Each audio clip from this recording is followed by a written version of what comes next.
তিতিরের একটা খাবার দেখাচ্ছি। এই যে স্পিরুলিনা নিয়ে নিছে, পেঁয়াজ, কাঁচামরিচ, রসুনের আচার।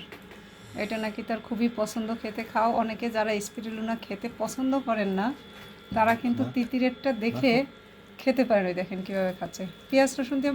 নেই নেই নেই, আস্তে আস্তে নিচ্ছি মা, ধৈর্য ধরো। পরে দেখো।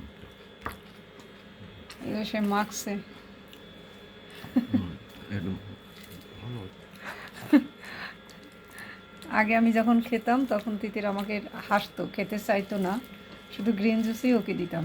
এখন একদিন একটুখানি মনিয়াপার কাছ থেকে মুবিনের সাথে খেয়ে তার এত ভালো অনেক ভালো লাগছে, অনেক ভালো লাগছে। মাখাই শেষ হচ্ছে না। দেখেন কীভাবে খায়, কেমন তিতির।